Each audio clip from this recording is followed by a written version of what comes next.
révéler bango, sort nango plus tard na Congo et voilà nini. Même réalité dans l'avenir, histoire oyo. Et goye bana tina nini bato akomi boye, bakomi traumatisé.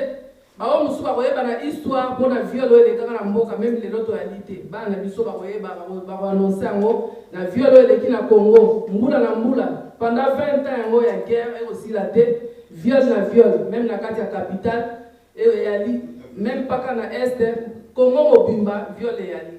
Yangwana na bengi ba mama boya belé.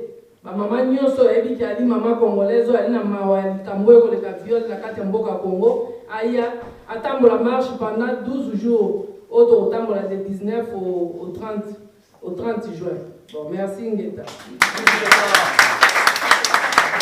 Merci beaucoup, madame, merci beaucoup. Même si je ne sais pas parler lingala, une très très belle langue, mais je sais que le message est passé parce que vous l'avez fait passer avec énergie et avec détermination.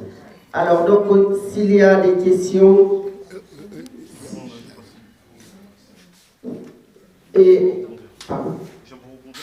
Ah, d'accord. Ok, donc je passe la parole au responsable des jeunes. Rismon Congo.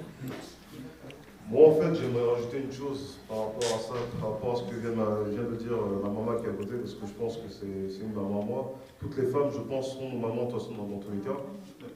Ce qui me fait mal dans ce que je vois aujourd'hui, de ce que je peux constater, c'est que la semaine dernière, on est parti faire une action dans une soi-disant église. Il devait avoir un culte avec la prédication d'un chanteur, pasteur, ou je ne sais pas vraiment ce qu'il est, si je dois citer le nom, Moïse Billet.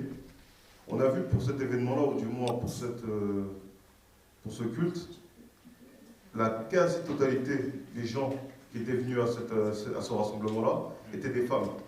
Moi-même, j'y étais, et je peux vous dire qu'il devait y avoir plus de 500 à 600 femmes. Simplement pour écouter soi-disant, j'ai bien dit soi-disant, un homme de Dieu, mais pour ma part, ces gens-là sont des charlatans, et ne sont pas des hommes de Dieu. Et on a pu voir en fait la mobilisation de nos mères, de nos filles, de nos sœurs, pour des personnes qui instrumentalisent, qui exploitent notre communauté depuis des décennies. Toutes les personnes, on les voit là, elles viennent à ces cultes-là. Mais quand il s'agit de venir, il y a une chose qui est importante, la dénonciation des crimes de nos mères, ça veut dire des propres sœurs qui sont venues à cet événement-là. Par contre, il n'y a personne. C'est-à-dire qu'on peut se poser, on peut s'interroger sur ça et se demander en réalité, bon, je vais aussi donner un petit message par rapport à ce personnage de Moïse Billet. Ce personnage-là arrive à faire venir des femmes, soi-disant pour un culte, pour célébrer Dieu. Mais pour ce qui est de dénoncer ce qui se passe en République démocratique du Congo, on ne l'entend pas dans les médias. On ne l'a jamais entendu dire, ne serait-ce même pas faire une chanson pour les femmes qui sont violées, alors que je pense qu'il doit être au fait de tout ce qui se passe au Congo. Donc, toutes ces personnes-là qui se disent soi-disant hommes de Dieu et qui abandonnent le peuple soi-disant de Dieu aussi, on peut remettre en question en fait leur légitimité ou du moins ce qu'ils sont en train de faire.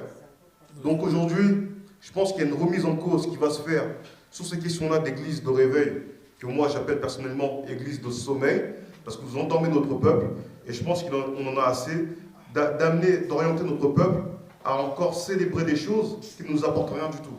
Parce que je pense que depuis des années où toutes ces mamans-là prient Jésus, on n'a pas vu d'amélioration dans leur vie.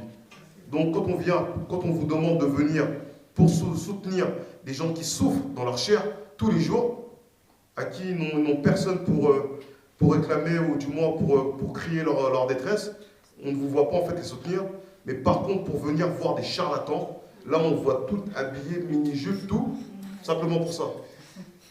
Donc, c'est un message d'un côté aussi à ces soi-disant pasteurs-là, qui entretiennent la léthargie de notre communauté. Il faut leur passer un mot. Parce qu'on vous regarde depuis très longtemps. On vous regarde, mais on ne dit jamais rien. Mais à un moment donné, je pense que les hommes congolais et même les femmes congolaises qui veulent rétablir la dignité dans notre communauté, un jour ou l'autre, on va se réveiller. Et je pense que là, vous allez avoir des sérieuses attaques. Ce qu'on a fait, c'est que le prémisse de ce qui risque d'arriver et ce qui risque de devenir aussi un peu plus violent. Parce que quand il y a une cause noble, comme celle des femmes violées, on ne vous entend pas. Vous parlez à chaque fois, quand on vous demande de venir à des marches pour célébrer même un de vos compères qui était à la Moloto, qui est mort pour ce pays-là, vous n'êtes pas venus. Pour les femmes violées, vous ne venez pas. Mais pour célébrer les Moïse Millet, vous êtes tous là. Donc en réalité, vous participez d'un côté aussi à l'endormissement de notre peuple. Et franchement, moi je vais vous dire de manière très claire, hein, on ne va pas mâcher les mots, ça c'est une chose qui va bientôt finir. Donc les pasteurs, soyez prévenus. Et je vous vous très prochainement. Ça c'est des vrais combattants.